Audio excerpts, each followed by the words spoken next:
안녕하세요. 현재 서울에서 과일 가게를 운영하고 있는 40대 남성입니다. 지난 날을 돌이켜보면 손에 잡지도 못할 허황된 것을 쫓은 것 같아 후회되기도 하네요. 20대 때는 성공하는 것에 집착했고 30대 때는 물질적인 것에 집착하며 어떻게든 경제적으로 성공을 해야 한다는 생각에 사로잡혀 있었으니까요. 하지만 40대가 되고 나니 이 모든 것이 허황되었다는 걸 알게 되었는걸요.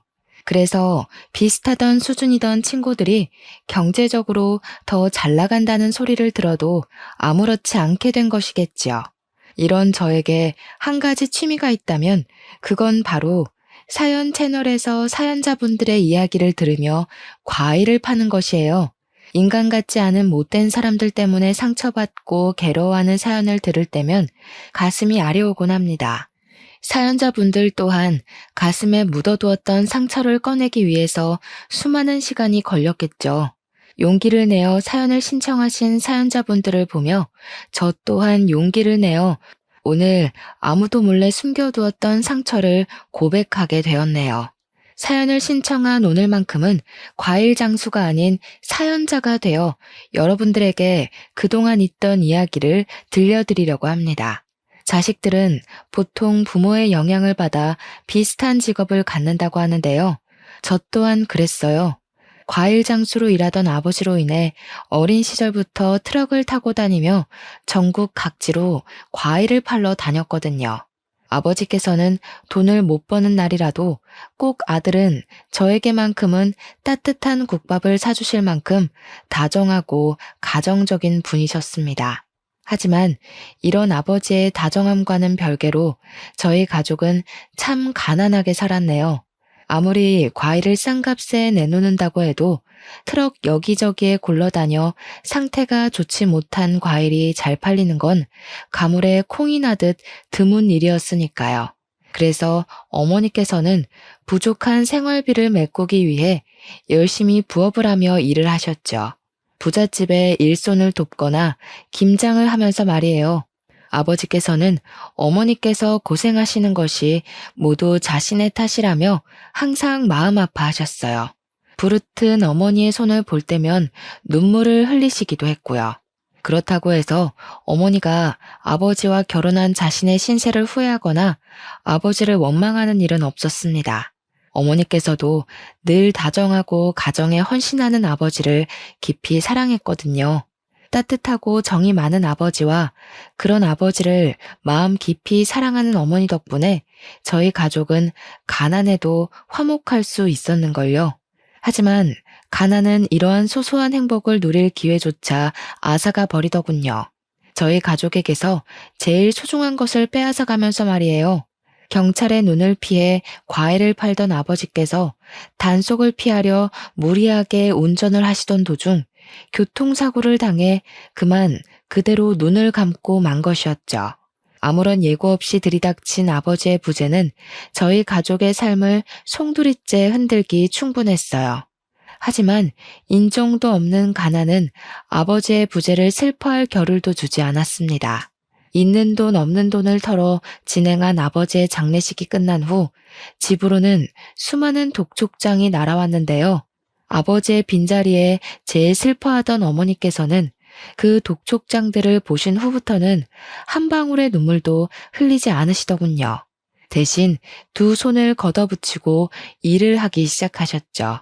부잣집의 가정부로 3년 동안 일을 한 어머니께서는 악착같이 돈을 모아 과일 가게를 차리셨습니다.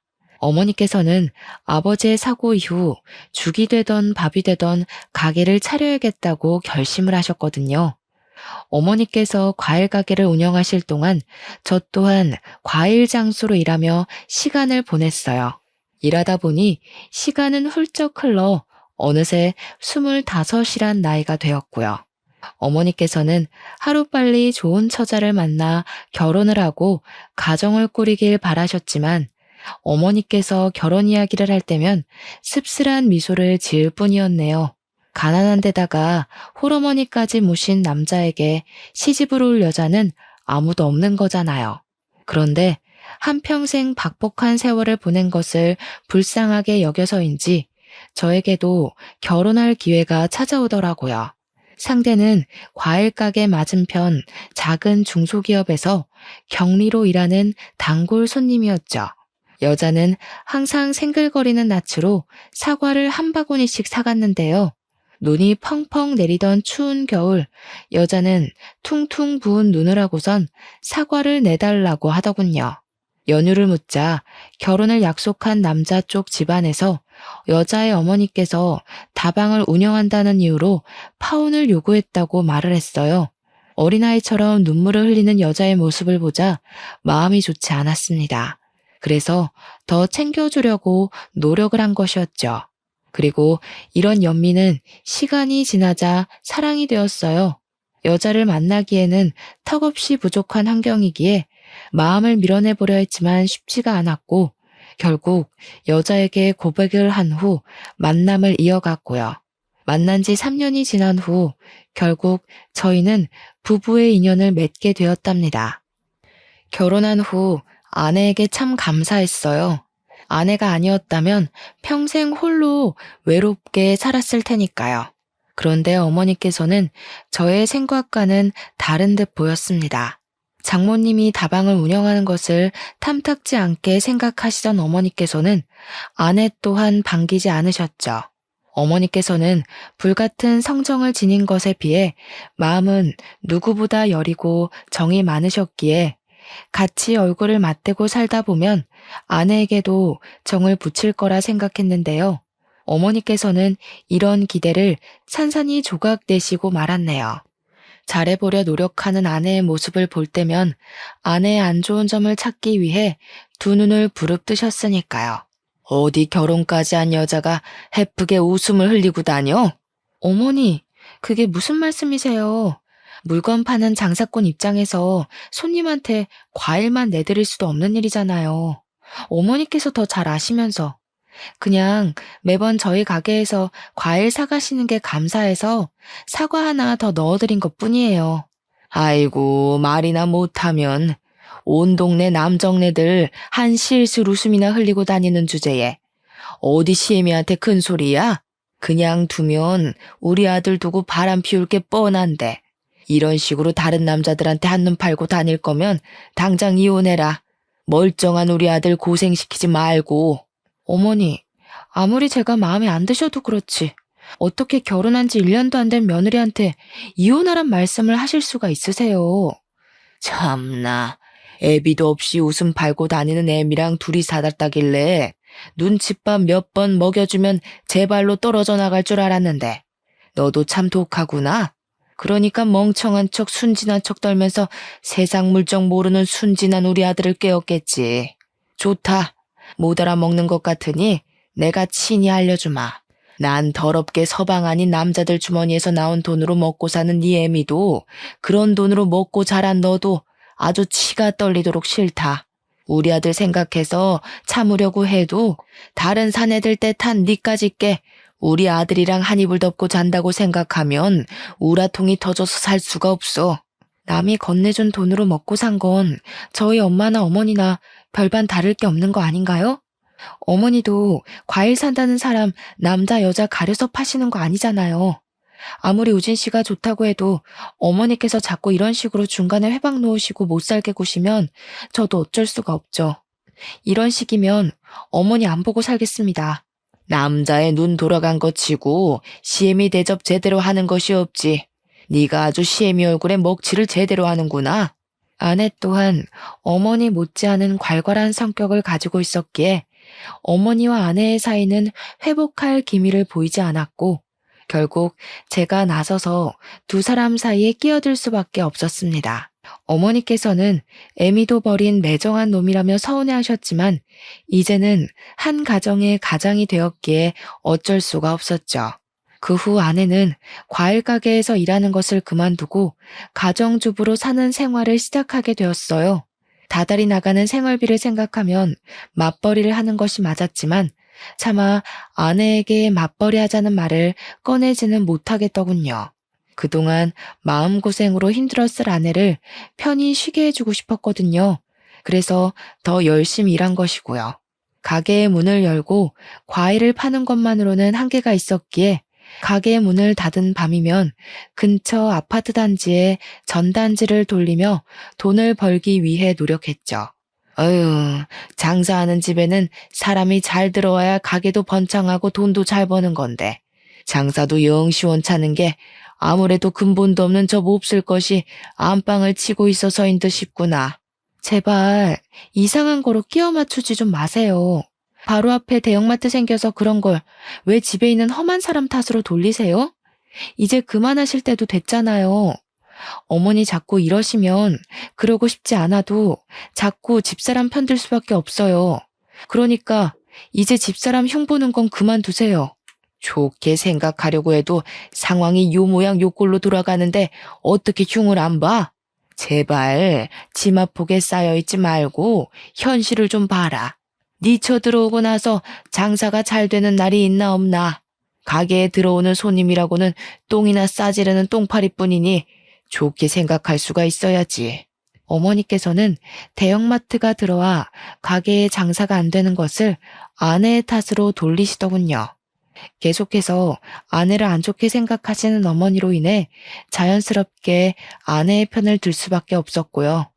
처음 몇 번은 어머니와 아내 사이를 회복하기 위해 노력하기도 했지만 그럴 때마다 어머니께서는 아내에게 홀려 이상한 수를 쓴다고 나무라셨기에 어쩔 수가 없었어요. 그리고 곧이어 점점 줄어드는 가게 매출로 인해 어머니와 아내의 사이에 소홀해질 수밖에 없었죠. 과일 가게를 살려보기 위해 과일을 반값에 내놓아 보기도 하고 덤으로 다른 과일을 손님들에게 끼워드리기도 했지만 품질이나 가격 모든 면에서 대형마트를 따라갈 수는 없었기에 손님들의 발길은 점점 끊길 수밖에 없었네요. 하락세에 가까운 수입에 얼마 후 10년간 이어오던 가게 문을 닫을 수밖에 없었고요. 가게를 접은 후에는 공사판 막노동 일이며 대리운전 같은 일을 가리지 않고 했지만 임금이 적다 보니 생활비를 하기도 빠듯하더군요. 그러던 중 귀농을 해 농사를 시작했다는 친구의 이야기를 듣게 되었죠. 친구의 이야기를 듣다 보니 저의 성향이나 여러 가지를 생각하니 시골에 내려가 농사를 짓는 것이 더 이득이겠더라고요. 아내 또한 시골에 내려가는 것을 승낙했어요. 서울에서 살아남기 위해 별다른 뾰족한 수가 없었기에 어머니 또한 수박 농사를 짓는 것을 허락하셨는걸요. 어머니께서도 함께 시골로 내려가 농사를 지으면 좋았겠지만 무릎이 안 좋으신 어머니께서는 병원으로 가며 치료를 받으셔야 했기에 저희 부부만 시골에 내려가기로 했죠. 서울에서의 생활을 청산하고 시골에 내려갔을 때만 하더라도 아내는 시골에 내려온 것을 후회한다며 한숨을 푹푹 쉬었어요. 끝없이 이어진 밭에서 수박 농사를 지을 자신이 없다면서요. 아내는 서울로 돌아가고 싶다 말했지만 이상하게 저는 넓게 펼쳐진 땅을 볼 때면 기분이 좋더라고요. 아마도 다시 일어날 수 있는 희망이라는 생각 때문이었겠죠. 마을의 젊은 사람들이 이사를 와서인지 주민분들은 저희 부부를 도와주기 위해 참 많이 노력하시더군요. 그 덕분에 저는 여기저기 돌풀이가 널브러졌던 땅을 돈 한 푼 들이지 않고 가꿀 수 있었는걸요. 밭을 갈고 인부들을 모아 농사 지을 준비를 하자 아내 또한 열심히 노력하는 모습에 감동을 받아서인지 일손을 도와주고 새참을 챙겨주는 등 도와주려 노력을 많이 했습니다. 참 고마웠어요. 부족한 형편인 것을 이해해 줄 뿐만 아니라 언제나 저의 뜻을 믿고 지지해 주었으니까요. 그리고 이런 아내의 내조와 저의 노력 덕분인지 더할 나위 없는 풍년이 찾아오고 수박 농사는 성공하게 되었죠. 농사를 시작한 지 불과 1년 만에 일어난 일이었습니다. 제가 재배한 수박은 지역에서도 품질 좋기로 소문나 부르는 것이 값일 정도로 비싸게 팔렸는데요. 이 덕분에 과일 가게를 운영할 때와는 비교도 안 될 만큼 많은 이익을 거둘 수 있었네요.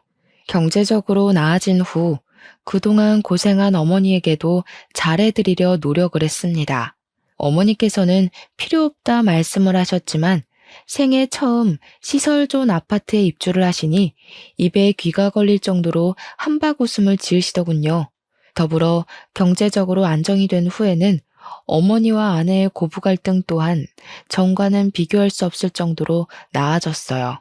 웃는 낯으로 잘 지내는 어머니와 아내의 모습을 볼 때면 마음이 뭉클해졌죠. 드디어 한 가족이 된 거잖아요.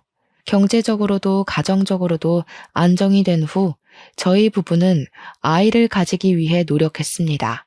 저희 부부 둘 다 시기가 안 좋아 미뤘을 뿐 아이를 참 좋아했거든요. 하지만 세상 일이 모두 마음처럼 되지 않듯이 저희 부부에게는 아이 문제가 그렇더라고요.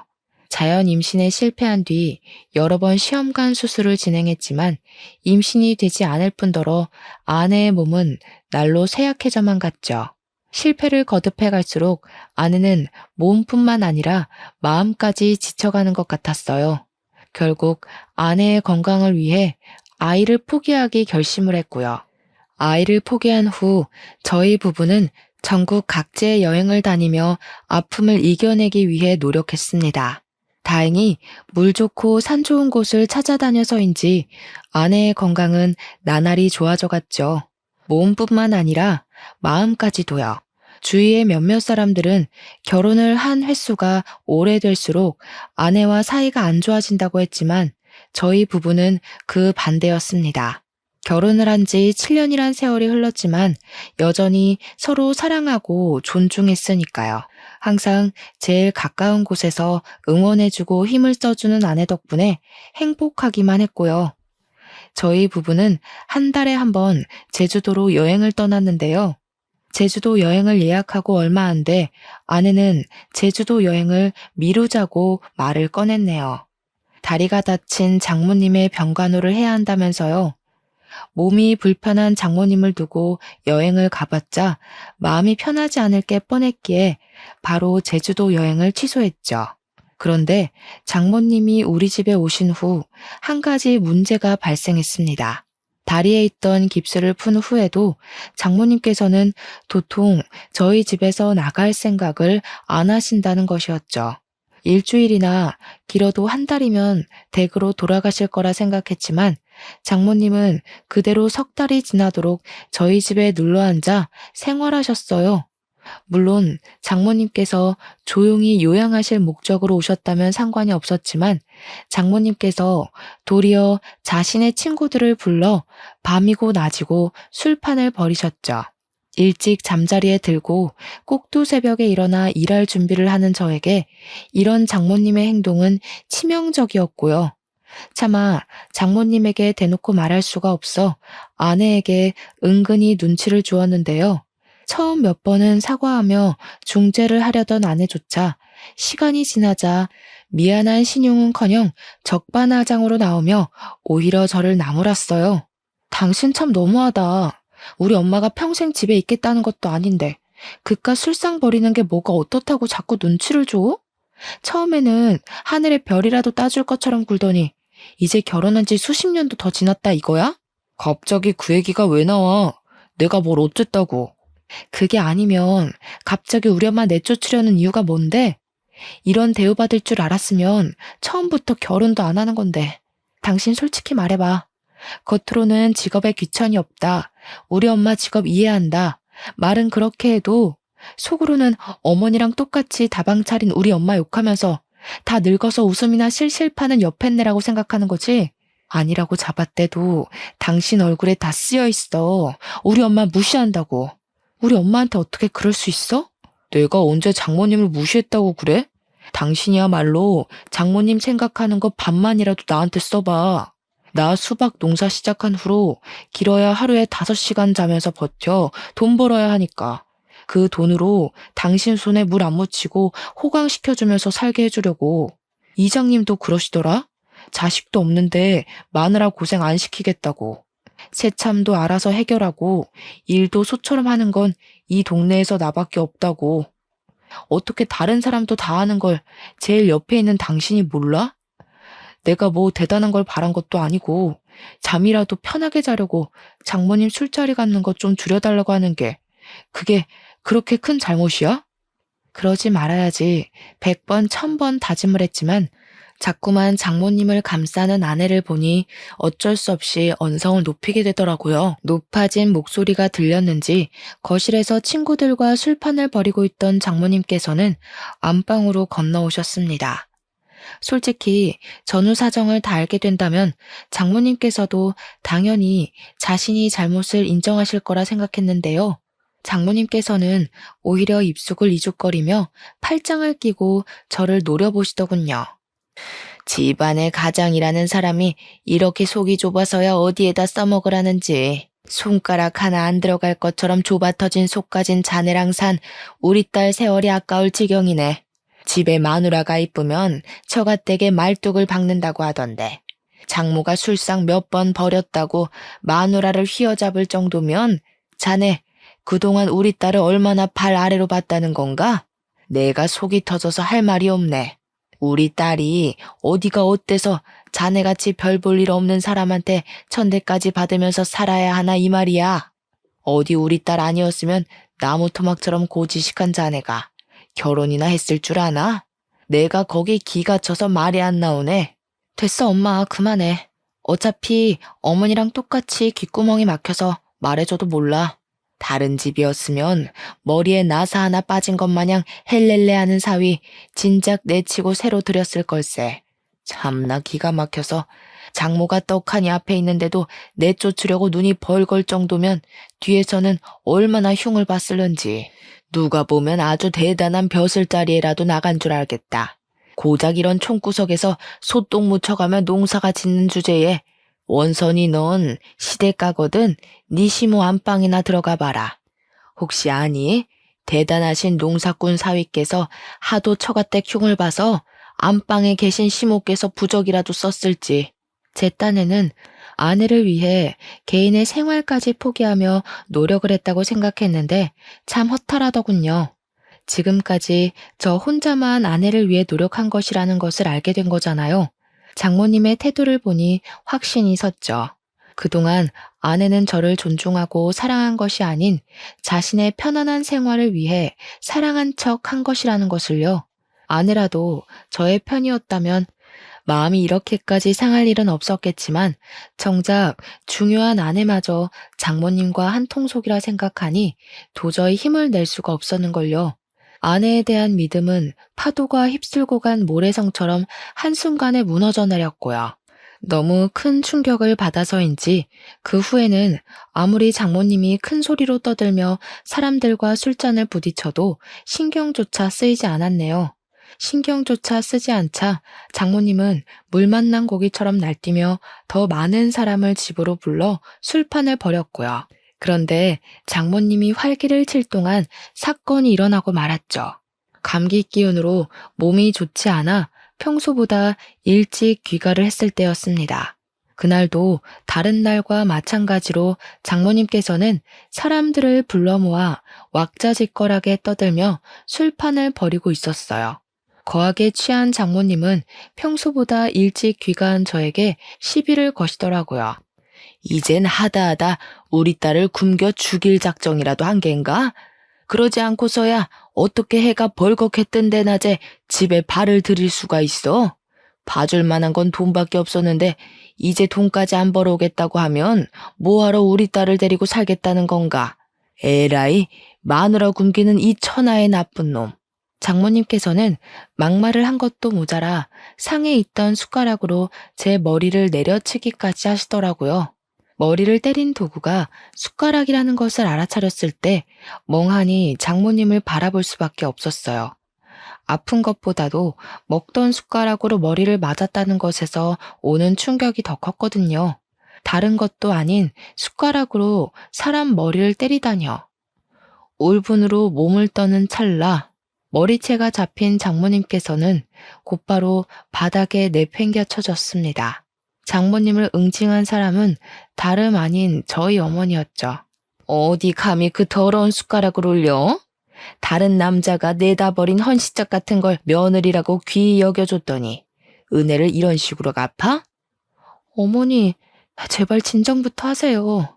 귀한 내 아들이 더러운 손가락으로 머리통을 맞았는데 진정은 무슨. 그 주둥이로 친정이란 말을 꺼내기 전에 우리 아들 머리통 때린 네 엄마부터 말렸어야지. 시애미한테 바락바락 대들던 상황은 다 어디에 두고 제 남편을 맞는 꼴을 그냥 보고만 있어? 맞을 짓을 했으니까 맞았죠. 저희 엄마가 괜히 그랬겠어요? 그래, 지금 보니 그 잘난 혓바닥은 시애미 성질 돋을 때만 쓰는 모양이구나. 딸년 잘못 키운 벌은 애미가 받아야지. 아이고, 노망난 할망구가 사람 졌네. 아내의 말에 열이 받을 대로 받은 어머니께서는 바로 바닥에 쓰러진 장모님의 멱살을 들어 올리시더군요. 한 번만 더 내 아들 괴롭혔다가는 국물도 없을 줄 알아 이 옆에 내야. 알았어? 어머니의 기세에 눌렸는지 장모님께서는 고개를 끄덕이며 다시는 저희 집 근처에 얼씬도 하지 않겠다고 약속을 하셨습니다. 그 길로 장모님께서는 쫓겨나다시피 저희 집을 나가셨죠. 장모님이 집을 나간 후 아내는 한동안 저와 말 한마디 섞지 않으려고 하더군요. 아무리 장모님이 잘못을 했다고 해도 어머니의 행동이 과했기에 말을 붙이며 사과를 하려고 했지만 그럴 때마다 입을 꾹 다물고 방으로 들어갔네요. 이때는 알지 못했습니다. 아내가 얼마나 큰 앙심을 품고 있는지 말이에요. 외식을 하거나 아내가 좋아하는 명품 가방을 사다 주며 아내의 마음을 풀어주기 위해 갖은 노력을 다해보았지만 한 번 다친 아내의 마음을 열기 쉽지 않더군요. 화가 단단히 난 아내에게 어머니의 생일을 맞아 같이 서울에 올라가잔 말을 차마 할 수 없었고요. 오해하실까 변명을 둘러댔지만 어머니께서는 눈치를 챘는지 혀를 차셨죠. 이렇게 속을 썩일 줄 알았다면 그때 무슨 수를 써서라도 막는 건데. 네가 이렇게 힘들어할 줄 알았으면 평생 원망하는 소리를 듣는다고 해도 결혼을 막는 건데 이 어미 생각이 너무 짧았구나. 아휴, 좋은 부모 밑에 컸으면 너도 좋은 배필 만나 토끼 같은 자식 낳고 잘 살았을 텐데 못난 어미 만나 너만 고생이야. 어머니께서는 눈물을 훔치며 사과를 하셨습니다. 그런 어머니를 보니 마음이 좋지 않았어요. 어머니의 행동이 과했다고는 하나 모든 것이 자식인 저를 위한 일인 거잖아요. 어머니의 생일을 지낸 후 다시 힘을 내기로 결심을 했어요. 아무리 힘들다고는 해도 먹고 사는 것만큼 중요한 것은 없으니까요. 하지만 마지막 희망이던 수박 농사마저 처참하게 무너지며 저는 그대로 곤두박질 치고 말았네요. 쏟아지는 폭우로 인해 수박 농사가 쫄딱 망해버린 것이죠. 멈출 기미가 없이 쏟아지는 폭우를 맞고 자란 수박은 당도는 물론 품질까지도 최하위로 떨어졌습니다. 상품 가치가 없을 정도로 말이에요. 어떻게든 재기하기 위해 팔방으로 뛰어다녔지만 한 번 망한 농사를 다시 되살리는 것은 쉬운 일이 아니더군요. 대출까지 끌었으며 버텨보려 했지만 모든 것은 물거품처럼 한순간에 무너지고 말았어요. 결국 저는 잔뜩 늘어난 빚만 가지고 수박 농사를 포기해야 했고요. 경제적으로 무너지고 난 후 아내는 툭하면 돈 이야기를 걸고 넘어지며 시비를 걸었습니다. 다른 농사꾼들의 밭일을 도우며 어떻게든 아내만큼은 편히 살게 해주려 애를 썼지만 아내의 눈에 그런 정성은 보이지 않는 듯 싶었죠. 그러다 보니 고된 일이 끝난 후 자연스럽게 술을 마시게 되더군요. 그리고 거하게 취한 밤 어머니에게 전화를 걸었는데요. 정작 전화를 받은 것은 어머니의 가장 친한 친구였습니다. 아이고 우진아, 이 일을 어쩌면 좋으냐. 네 엄마가 쓰러졌어. 이놈아, 당장 서울로 올라와라. 근데 어머니가 쓰러지시다뇨. 그게 무슨 말씀이세요? 어머니가 어디 다치시기라도 했다는 말씀이세요? 조금 다쳤으면 네 엄마가 전화를 받았겠지. 네 엄마 바로 수술 들어가야 한다니까 당장 달려와라. 큰 수술 앞뒀는데 아들 녀석이 엄마 옆에 있어줘야지. 전화를 끊자마자 어떻게 택시를 잡았는지조차 모를 정도로 급하게 택시를 타고 서울로 올라갔습니다. 수술해야 한다는 말을 들었을 때는 가슴이 철렁 내려앉았고요. 병원에 도착한 후 곧장 어머니에게 전화를 걸자 어머니께서는 뇌졸중으로 쓰러지셨다고 하더군요. 하염없이 수술실 앞을 기다리자 불안함을 감출 수가 없었습니다. 수술이 끝난 후 의사가 말하길 쓰러진 후 바로 병원으로 온 덕분에 후유증이 없을 거라 말했지만 그래도 안심이 되질 않더군요. 어머니가 쓰러진 것이 모두 그동안 무심했던 스스로 때문에 일어난 일 같았거든요. 수술이 끝난 후 어머니께서 혼자서 거동을 할 수 없으셨기에 집으로 모시려고 했는데요. 사정을 말하자 아내는 기가 차다는 듯이 콧방귀를 뀌며 어머니를 본가로 모시는 것을 절대 반대했는걸요. 어머니가 우리 엄마한테 어떻게 했는지 벌써 잊었어? 아무리 마음에 안 든다고 해도 사돈 머리채를 잡는 시모가 세상에 천재 어디 있어? 우리 엄마 머리채 잡을 정도였으면 이런 상황에서 혼자 살 각오 정도는 하고 덤벼드신 거 아니겠어? 난 죽어도 어머니 못 모시겠으니까 정 어머니를 모시고 싶거든 당신이 어머니 집 들어가서 병시종을 들던 요양병원을 가든 알아서 해. 차라리 못된 며느리 하면 됐지. 늙고 병든 어머니 수발 들으면서 착한 며느리 칭호받고 싶지는 않아. 알았어. 당신 뜻이 그렇다면 내가 서울에서 어머니 모시고 있을게. 당신이 한 말 톡톡히 지켜. 나중에 가서 불쌍한 우리 엄마 운운하면서 합가하자고 하지 말고. 아내의 반대에 어쩔 수 없이 서울에서 어머니를 모시게 되었습니다. 일하는 빈 시간에는 어머니의 친구분께서 집으로 와주셨기에 마음 편히 일할 수 있었죠. 다행히도 어머니의 상태는 나날이 좋아졌어요. 초기에 수술을 한 것과 재활치료를 꾸준히 받은 것이 컸죠. 어머니께서 상태가 나날이 좋아져 일상적인 생활을 할 수 있을 만큼 몸이 회복되었을 때쯤 시골집을 팔아 빚을 청산할 생각이었는데요. 어머니께서는 극구 사양을 하시며 자신의 낡은 빌라를 팔아 빚을 갚는 데 보탬을 해주셨네요. 자신은 반지하에 가도 상관이 없다면서요. 희생만 하고 살았던 어머니였기에 참 가슴이 먹먹하더군요. 아무리 어머니라 할지라도 개인의 인생이 있을 텐데 어머니께서는 언제나 자신의 인생을 살기보다 자식을 위해 사셨으니까요. 그래서 아내를 설득해보기로 마음먹었고요. 합가하기 위해서가 아니라 아내와 어머니의 사이를 회복시키기 위해서였습니다. 그런데 아내는 어머니를 보자마자 기겁을 하며 소리를 질렀어요. 당신 도대체 무슨 생각이야? 내가 한 말 잊었어? 다시는 어머니랑 얼굴 맞대고 싶지 않다니까? 내가 왜 우리 엄마 머리채까지 잡은 당신 엄마랑 부딪히고 살아야 하는데 내가 말했지. 저 말하는 꼬락서니 좀 봐라. 아주 지혜미를 쏙 빼닮았구나. 아무리 핏줄은 닮은다지만 아주 못된 것만 쏙 빼닮았어. 어디 그 못된 피는 대대로 물려주기라도 한다던? 어머니가 하실 말씀은 아니죠. 위아래도 없이 사돈 머리채도 잡으시는 분이 못된 피를 운운하다니요. 제가 나쁜 피를 물려받았으면 어머님 아들은 어머님한테 줄줄이 망하는 피만 물려받았겠네요. 이 사람 매번 한 일마다 망하는 걸 보면 그래, 네가 언젠가는 그럴 줄 알았어. 우리 아들 주머니에서 돈이 떨어지니까 드디어 네가 기어코 본성을 드러내는구나. 에라이 못된 년. 네 애미처럼 똑같이 벌 받아봐라. 어머니, 지금 뭐 하시는 거예요? 어머니, 도대체 왜 이러세요?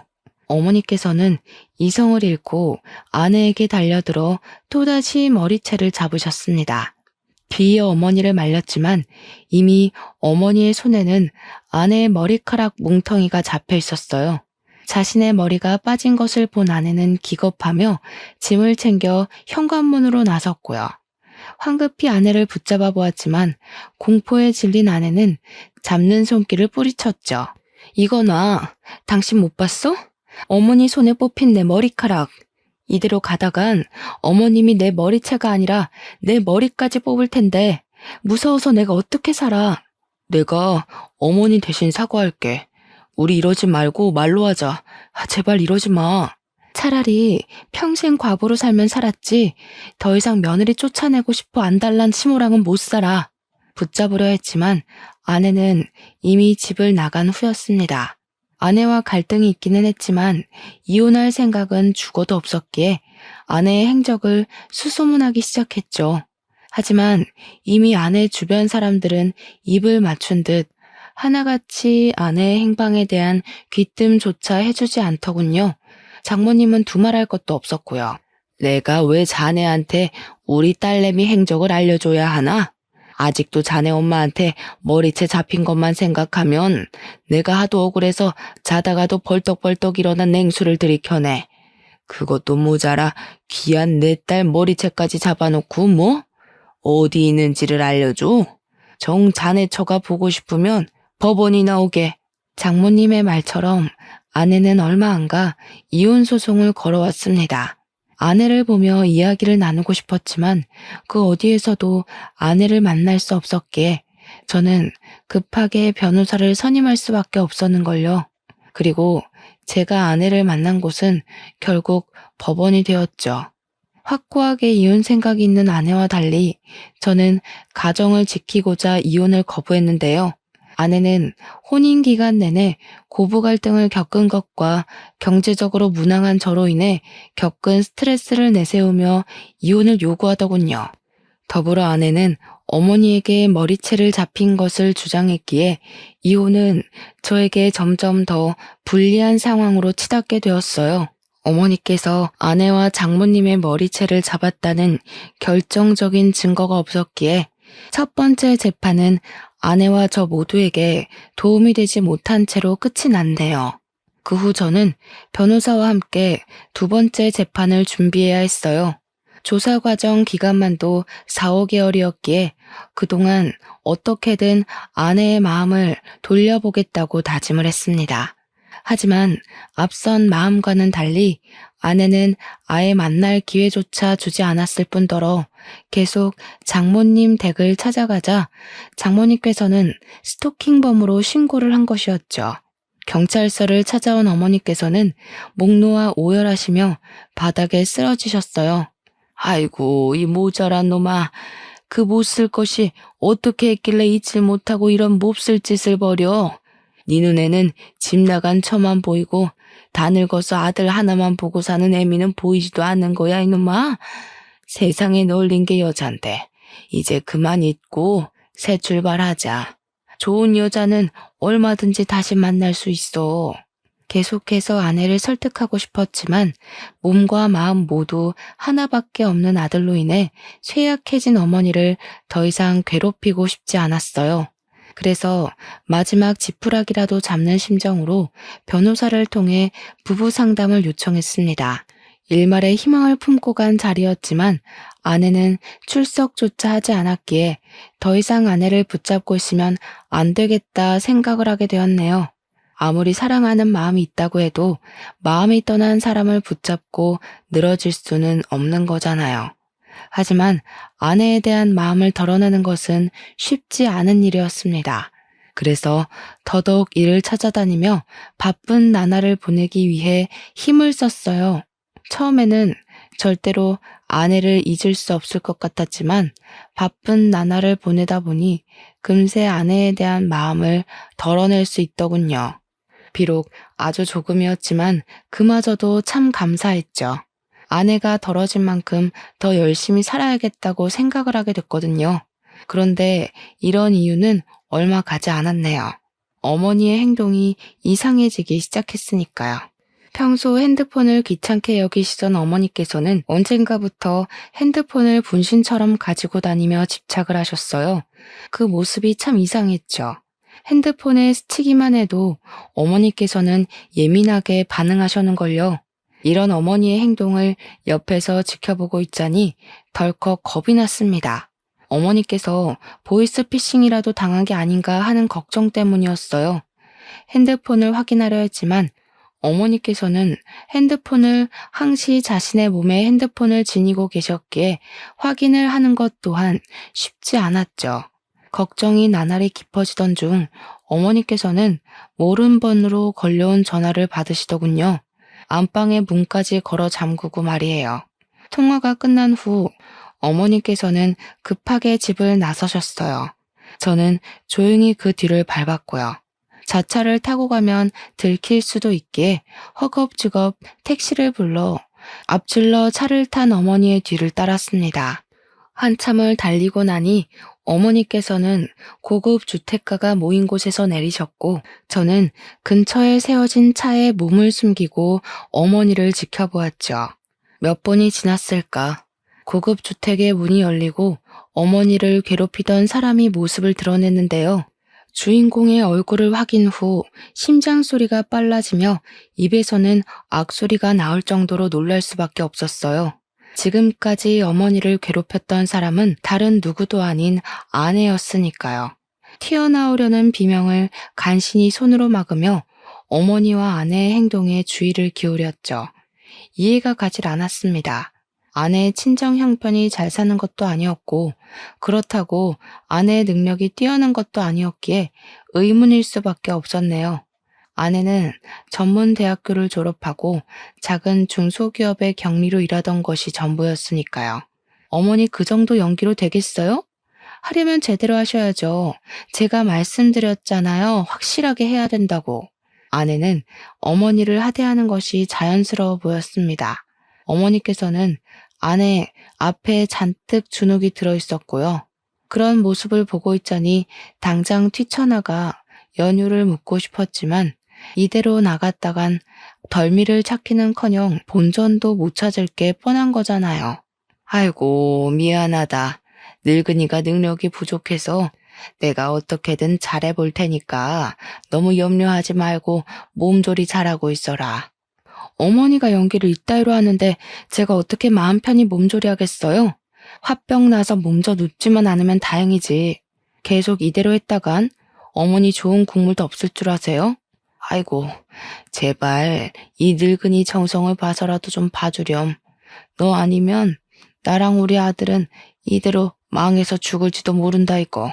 멀미를 잡기 위해 참으려 했지만 어머니가 찬 땅바닥에 무릎을 꿇고 있는 것을 보자 도저히 참을 수가 없었습니다. 뛰쳐나가 어머니를 일으키자 아내와 어머니 모두 경악을 하며 소스라치게 놀라더군요. 어머니, 갑자기 왜 이러시는 거예요? 이 사람 앞에 무릎을 꿇다뇨? 보아하니 이미 눈치챈 것 같은데. 좋아. 그동안의 정을 생각해서 말해줄게. 나 임신했어. 임신이라고? 아니 그럼 홀몸도 아닌데 왜 그렇게 나랑 이혼하고 싶어서 안달을 부린 거야? 내가 당신이랑 사이에서 나올 아기를 얼마나 기대했는데 어떻게 나랑 한마디 상의도 없이. 어머니가 장모님 머리채 잡아서 어머니가 당신을 미워해서 그래서 이혼하자고 한 거야? 그것 때문에 지금 이렇게 무릎도 안 좋은 어머니를 바닥에 꿀리고 이혼까지 하면서 복수라도 하는 거냐고. 온몸의 피가 머리로 몰리는 기분이었습니다. 그동안 아내와의 사이에서 아이를 얼마나 간절히 원했는지 제일 잘 아는 사람이 한마디 상의도 없이 이 중대한 일을 숨기고 이혼을 준비하다뇨. 기가 차다 못해 어이가 없어 화조차 나지 않았죠. 제가 혼란스러워하는 동안 아내는 박장대소를 하며 팔짱을 끼웠네요. 내가 정신 나갔냐? 당신같이 돈 떨어진 사람 애를 갖게? 그리고 당신이랑 사이에서 애가 생겼으려면 진작에 생겼겠지. 결혼 생활 8년 동안 낌새조차 안 보였는데 애가 컵라면도 아니고 갑작스럽게 생긴다는 게 말이 돼? 하여간 꿈도 야무지다니까. 그럼 뱃속에 있는 애는 어떻게 설명할 건데? 다른 곳에서 씨라도 받아왔다 이거야? 맞아. 당신이랑 비교도 할 수 없을 만큼 돈 많은 사람 씨를 받았지. 이렇게 좋은 집에서 아랫사람들 누리며 호사스럽게 살 수 있었으면 진작 그 일을 만나는 건데 나한테 후회되는 게 있다면 그건 헌신같이 아무짝에도 쓸모없는 당신이랑 결혼한 거야.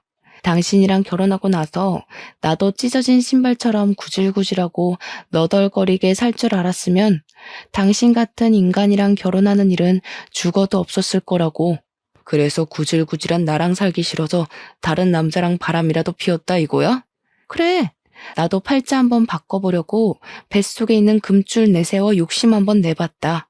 의심이 확신이 서는 순간 비통한 마음은 어찌할 도리가 없었습니다. 정말 후회스러웠어요. 지금까지 사치만 일삼은 사람을 아내로 둔 것도 그런 아내와 결혼을 하기 위해 어머니에게 불효자가 되었던 것도 말이에요.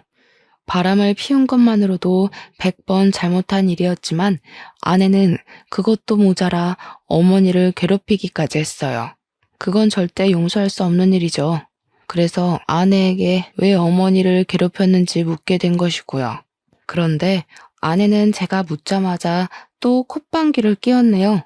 내가 그렇게 할 일 없는 사람인 줄 알아? 다 지난 과거 가지고 늘어질 만큼 내가 한가한 사람인 줄 알아? 이게 다 당신이 이혼 안 한다고 버텨서 그런 거 아니야. 당신이 이혼만 제깍제깍 했어도 이런 일은 없었잖아. 그러니까 순순히 이혼 서류에 도장 찍었으면 될 일을 이렇게 늘어지게 해서야 원. 기가 막혀서. 그럼 지금까지 이혼하자고 어머니까지 시켜서 이 난리를 피웠다는 거야? 당신이 처지 바꿔서 생각해봐. 이혼만 하면 금동아줄 잡은 애아빠랑 평생을 호요식하면서 살 수 있을 텐데 시어머니 협박하는 것 따위가 무섭겠어? 아내는 생각보다 더 무서운 사람이더군요. 자기의 사치를 위해서는 아무런 양심의 가책도 느끼지 못한 채 어머니를 괴롭힌 거잖아요. 자신의 이기심 때문에 어머니를 괴롭힌 아내를 절대 용서할 수 없었지만 아내 앞에 바짝 머리를 조아리는 어머니를 보니 자괴감과 슬픔이 동시에 밀려왔어요. 이 모든 일이 제가 무능한 탓에 일어난 일인 것 같았거든요. 어머니께서는 뭐가 그리 무서운지 어깨를 심하게 떨고 계셨습니다. 처음 보는 어머니의 모습에 이유를 묻자 어머니께서는 힘겹게 입을 열었고 충격적인 사실에 그만 이성을 잃고 말았네요. 농사일이 기울어질 때부터 아내는 파혼했던 남자와 연락을 주고받으며 외도를 한 것이었죠. 그리고 더 충격적인 것은 아내가 파혼남과 불륜을 저지르는 것을 어머니께서 두 눈으로 목격했다는 것이었어요. 파혼남은 어머니가 입원해 계신 병원의 의사였거든요. 불륜을 들킨 후 아내는 뻔뻔하게도 임신한 사실을 고백하며 저와 이혼하는 것을 도우라고 협박을 했고요. 어머니의 말을 듣고 나니 흩어져 있던 생각들이 모이며 퍼즐이 딱딱 맞춰졌습니다. 불륜한 것이 걸리게 된다면 자신의 의지대로 이혼을 할 수 없을 뿐더러 아이 또한 사실혼 관계인 저의 아이가 되기에 지금까지 이런 모략을 꾸민 것이었죠. 혼란스러워하며 손만 떨고 있자 어머니께서는 자신의 가슴을 때리며 오열을 하셨어요. 이 모든 것은 저를 위한 일이었다면서요. 이혼만 해주면 네 앞으로 남아있는 빚더미는 물론 억만금을 주겠다는데 세상에 그 제안 거절할 부모가 세상에 어디 있겠니? 어차피 망가진 인연 그냥 떠나보내주고 앞으로 일만 생각하자 오지나. 복수심 때문에 일을 그르치기에는 너무 큰 금액이잖니. 그동안 어머니께서는 대가로 받게 될 돈을 위해 아내에게 치욕스러운 모욕을 당하면서도 꿋꿋하게 연기를 하신 모양이었습니다. 파혼남에게 받은 돈으로 저에게 새 삶을 살게 해주기 위해서요. 숨어있던 진실을 알아갈수록 저에게 돌아온 것은 허탈함과 후회뿐이었어요. 모든 의욕이 상실하고 나니 더 이상 부득이한 싸움을 하고 싶은 생각도 없었고요. 그래서 아내가 원하는 대로 순순히 이혼을 해주게 되었죠. 불행 중 다행이라면 파혼남은 어머니와 저에게 위로금이란 명목으로 억 단위의 돈을 넘겨주었다는 것이었어요. 모든 것이 끝난 후 한동안은 폐인처럼 살았습니다. 무의식적으로 둘러본 아내의 SNS에 파혼남과 함께 행복스레 찍은 사진을 올릴 때면 저도 모르는 사이 두 눈에서는 눈물이 흘러나왔고요. 그런데 그것도 잠시 평생 아내를 그리워하며 폐인처럼 지낼 수는 없다는 생각이 들었어요. 그래서 파혼남이 준 돈으로 다시 장사를 시작하게 된 것이죠. 다른 장사를 하고 싶었지만 예전부터 보고 배운 것이 과일 장사밖에 없기에 결국 다른 장사를 시작하게 되었는걸요. 다행히 유동인구가 많은 곳에 터를 잡아서인지 장사가 잘 되더군요. 그 덕분에 바쁘게 살아 아내를 빨리 잊을 수 있었고요. 그런데 아내에 대한 생각을 다 잊어갈 때쯤 전화가 걸려왔습니다. 상대는 다름 아닌 아내였죠. 전화한 이유도 참 과간이었어요. 뱃속에 있는 아이가 파혼남의 아이가 아닌 것이 밝혀지며 땡전 한 푼 받지 못하고 쫓겨나게 된 것이었습니다. 아내는 파혼남뿐만 아니라 다른 남자와도 양다리를 걸친 것이죠. 씨도 안 준 엄한 놈한테 전화할 게 아니라 애아빠한테 전화해야 하는 거 아니야? 그랬으면 내가 당신한테 전화했겠어? 하룻밤 같이 논 사람이라 주소는커녕 번호도 모르는데 내가 애아빠한테 어떻게 전화를 해? 당신 나랑 애 키우면서 오순도순 잘 살고 싶다고 했잖아. 그 꿈 내가 이뤄줄게. 우리 뱃속에 있는 애 키우면서 같이 살자. 내가 정신 나갔고 바람까지 피운 당신이랑 애를 키우겠어? 당신이란 여자는 목소리만 들어도 징글징글할 정도로 신물이 났는데 내가 왜 다른 집시까지 뵌 당신이랑 다시 합쳐서 살아야 하는데?